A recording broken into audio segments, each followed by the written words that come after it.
and welcome to another episode of Earth911's Sustainability in Your Ear. And I'm Mitch Ratcliffe, your host.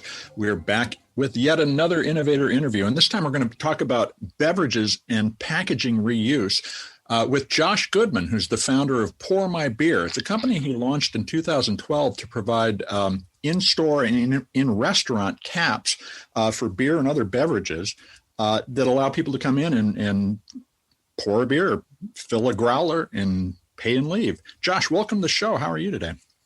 Great, Mitch. Thanks for having me. It's I'm really looking forward to diving in here. Well, hey, tell us about how the PourMyBeer system works. Do people just walk in and literally pay and fill and go? What's the experience? Yeah, I think any company starts with pain. You got to have a pain to try to fix the pain. And my pain was I really did not enjoy going into bars or restaurants and having to wait for someone to ask me what I wanted. Then I had to place the order. Then I had to wait for the order. And it was just, I thought, this is insane. Like I can actually pour my own drink. I'm a capable human being. So I went ahead and just, looking at gas stations, they've been letting people pump their own gas for the last, 30, 40, 50 years. So why not let you pump your own beverages? So yeah, in short, you walk into one of our establishments, you establish a tab. They make sure that you can, that you're not intoxicated, and then also that you are of age. And then you get an RFID card similar to a room card, and you sample and taste whatever you want. And we're actually in the middle of a kind of a name adjustment, because we're not just beer. We like to say that we're a liquid agnostic company. We do not discriminate on any liquids. So beer, wine, cocktails, kombucha, cold brew, soft drinks, anything can go through our taps. Now you're in Whole Foods and Dave and Buster's. Caesars is using your stuff. So are Air Force and Marine Corps officers clubs, as I understand it. This is a really interesting model for the venue owner, because it really reduces the potential wastage. You charge for every ounce of beer dispensed, or whatever the beverage is, to your point. How much less waste do you think this creates for the owner of the venue in the first place? That's a great question, Mitch, because that's actually something that I found out pretty early in this process. I had no idea that the average waste across all bars and restaurants was around 25%. Mm-hmm. So if you think of that just in the form of a keg, if you've ever seen a full keg, they're pretty large. So you typically have to buy 5 kegs to sell 4, which is that's a lot of waste. So with our system, we really we've done the statistics and analytics on it, and it actually takes it from about a 25% waste to less than 3%. So you cannot actually pour anything until the sale has been validated and a tab has been created. So it just applies. It's kind of a checks and balances. It's never really been able to be done in the restaurant industry before. Now, I was a bartender in my 20s, and so I know there's a trick to not wasting a lot of beer. Does the consumer need to understand how to pour something in order to minimize their waste too? Yeah, so we work with a company called Micromatic, who developed a faucet we call the trigger tap. And as when you're as a bartender, you have to open the tap very quickly. Otherwise, you're going to get kind of a splash of foam, and then foam creates more foam. So really just with beer, it comes down to being able to pour it the right way. But they've got like a spring-loaded tap handle, and that's heavily reduced people pouring it improperly. Interesting. Now, one of the reasons we wanted to talk to you is we're seeing a lot of movement toward reusable packaging, and of course, beverages can be put into a variety of packages. Growlers, for instance, for beer, but they're you could reuse plastic bottles in a lot of cases. You recently got an investment from Coca-Cola European Partners. Why are they putting money into your company? Yeah, I mean that really lines up really nicely with the conversation that we're having, because obviously Coca-Cola is a non-alcoholic company for the most part, and the bottling division in Europe was told by the European European powers that be that they could not sell plastic bottles in 2021. Now they were told this back in 2019, so they created a fund to find companies to help work through this transition. So they identified us as a company that checked a lot of the boxes, the customer experience, sustainability. And so we're working with them right now on a few specialty projects in Europe where the customer can literally use their own vessel and refill it with Coca-Cola products, and dramatically decreasing the amount of waste and plastic bottles in Europe. And I can imagine that's going to roll over into other parts of the world.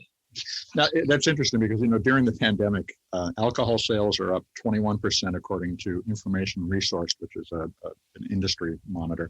Sugared soft drink sales are up 8.7%, and diet soft drinks up by 9.7%, which, of course, also represents a lot of additional waste in single-use packaging. It'd be great to see folks starting to refill their own stuff. Do you see one of the outcomes of the pandemic being a transition from buying the packaged good to filling the packaged good using a program like yours? Yeah, I'm optimistic, but I'm also realistic. I think that any major shift like that is not something that's going to happen overnight or even over the next year. But I do believe it's going to compound and snowball over the next few years. People just need to see that it is easier. I'm sure there's going to be incentives for them to also do it, from a sustainability perspective. And it's just going to, I see so much opportunity for people to do it in a way that's going to not just make it easier for them, but also make it better for the environment. Mm-hmm. Just some of the projects we're starting to work on are in amusement parks and some festivals. And when you think about how much trash is created from a festival or even just a day at the amusement park, if we can dramatically reduce that by 20-30%, it's going to be undeniably the way that things need to go, because trash is not a good thing. If we can prevent the plastic bottles and the one-time use type situations, I'm going to go all in on that, and that's what Coca-Cola is going to try to help us do as well. How fast is your business growing? Is this a rapid acceleration because of what we've seen in the last year? Yeah, I feel bad saying this, but last year we actually had our best year ever, which 2020 is not something many people that are in the hospitality industry can say is their best year ever. But sure. It was. We had I think people realize that it is not only a more efficient way, but we also have some other factors. It's kind of like that perfect storm where minimum wage is going up and the margins are getting thinner in the hospitality industry. So we're the obvious choice to allow your business to run more efficiently. And I think the initial concern was, you're going to lose that human touch. But I would argue with our technology, you actually get more of a human touch because you have people that are typically kind of behind a physical bar, whereas now the bar has been taken out of the equation and they can interact and have conversations and, say, hey, would you like to try my favorite drink? It's on tap 24. Let me know what you think. And if you like that, I can take you over to another section of the bar. But it's just changed the whole experience. But yeah, we are growing. As any leader, you always want to grow faster than you currently are. But we've doubled the size of our team in the last 4 months, and I see us continuing to add team members as the year progresses, and we start getting some of these projects with Coca-Cola out in the mainstream. It's just I do see a snowball effect coming, and it does give me a good feeling to know that I'm actually helping the environment as well. With the sustainability aspect of it. Well, let me ask a couple of safety-related questions. And you mentioned this earlier, but how does the venue, the retail staff, prevent somebody from over-consuming when we're talking about alcohol? I had to become a certified paralegal person when I entered this whole kind of idea of starting this business by going to every state's liquor board and understanding what their liquor laws were. And it is kind of crazy. United States, every state operates a little bit differently, different language, different rules. But the overall kind of theme is that they don't want people to have access to more than 2 drinks. So what we did is we set up our system. So when a transaction is started, they can have 2 drinks. So that could be 16 ounces of beer. If it's a high ABV beer, maybe it's only 12 ounces of that beer. Mm-hmm. If it's a wine, it's around 6 ounces. And every product in our database has a profile. So even a cocktail may be 4 or 5 ounces versus 6 or 8 ounces, really just based off of the alcohol content. So it's a cumulative number of 2. So it could be half of a wine, half of a cocktail, and a full beer. And then it's going to tell you on the screen, in kind of a fun way. Hey, you're beautiful, but you've hit a point where one of our staff members need to reauthorize your card. So, we've definitely made it so people can, use the system responsibly and not actually get, not have a problem. Interesting. Now, the other safety issue, and the pandemic has underscored this, if you're reusing, say, a cup at an event like a music festival, the actual contact between the liquid and what was in the cup from the previous drink might be a vector of infection. How do you help minimize that? Does the system have to be sterilized between each use? Yeah, so if it's a 50 tap system, they're going to have 50 different products. So it could be, 30 beer, 10 wine, 10 cocktails. But at the end of the day, we do encourage them to, after they use their glass for one product, to either get another clean glass or clean reusable product, so they don't have that cross contamination. Interesting. Okay, so it could be glass. There could be a plastic. We would try to avoid that. Maybe aluminum cups. Right. Yeah, something reusable, because we don't want them using one plastic cup and throwing it away and getting another one. Right. During the pandemic, I think they because of the fear of cross contamination, they have been using more plastic, but that's just at a few of our locations where they feel a little more sensitive about that. So we've been talking about going somewhere and doing something, but we all know that there are legions of Uber, Instacart, GrubHub, and other drivers who are picking up food for folks. Have you explored working with one of those or several of those companies to do refillable services for beverages more generally? Could this become a component of your business in the future? Yeah, we do have a lot of brewery customers, and I do know that they've been, able to offer, because some of the breweries have phenomenal food. So what they do is they'll say, hey, order $30 of food and we'll give you a reusable growler that you can have a beer of your choice. So they'll just continually come back and get more beer from that brewery. So That is already happening to some degree. As far as happening on a large scale, I think we need to partner with a company like Drizzly or some of the companies that are already in that space for packaged goods to be kind of the sustainable use side of the business. A facilitator of the program. I get it. Yeah. Okay. Now, this has really been an interesting year. And like you said, it's surprisingly, your hospitality business grew. What kind of lessons have you taken away from the experience of 2020? And obviously it's continuing in 2021. Let's not kid ourselves. What are you going to be thinking about as we come back to something that we will call the new normal?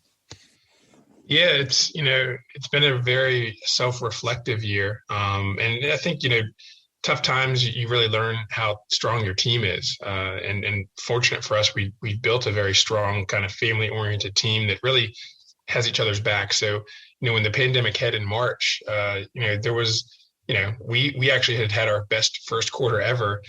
So, I let the team know. I said, hey, look, we don't know when this is going to end. But what I'm committed to you is to continually communicate to you, and we're not going to. We built a pretty good ship, so we're not too worried about the rough waters right now. But then, as the pandemic continued to wear on, we saw our customers not being able to open.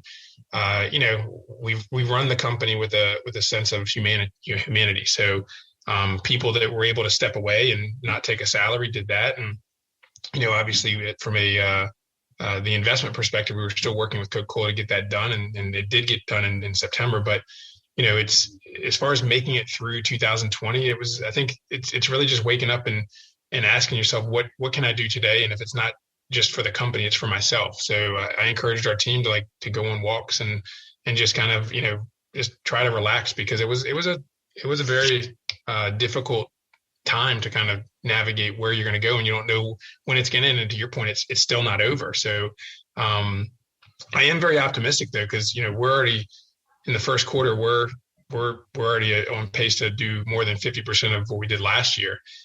So I believe that people see that this is the right way to go. And I would say, for anyone that's still going through difficult times, it's instead of focusing on the problems, focus on ways that you can pivot to some degree. So our marketing team, instead of taking the months of April, May, and June off, we really said, how can we help our customers? And I truly believe that by focusing on how we can help our customers, by creating content, by creating fireside chats, by connecting them, by strengthening that community. It has made us a better company, and it's made our team stronger and more knowledgeable. So, even though we weren't actively selling during those months, because who's going to pick up the phone about a sales call? But when you were saying, hey, we're creating this content for you, for when you are ready to pursue this concept, here you go. I think it just built a stronger relationship. So I guess my advice would be focus on the relationships, focus on providing value, however that may be. Well, congratulations on getting through that. How can our listeners find a venue where your PourMyBeer technology might be available to try out? Yeah, so we've got over 280 locations across the world in 23 countries. So depending on where your listeners are at, we should have a location near them. But on our website, if you go to PourMyBeer.com, there's a locations button, and then it brings up a map, and you can just kind of scroll through the map like Google Maps and see, where you're at and what locations are nearby. And feel free to have them email me directly at sales@PourMyBeer.com, and I'm happy to try to make sure that they have an awesome experience when they go visit one of our locations. Well, Josh, hey, thank you very much for joining us today. We really appreciate the time. Yeah, thank you, Mitch, and I hope your listeners enjoyed the conversation. Well, I'm sure they will. Hey, folks, that was Josh Goodman. He's the founder of PourMyBeer, and you can find that at PourMyBeer.com. Check out the map and see if there's something nearby where you can try this out yourself. This is Earth911. We're going to be back with another innovator interview soon. I'm Mitch Ratcliffe, and while we're at it, let's take care of ourselves, let's take care of one another, and let's take care of the planet. We'll be back soon.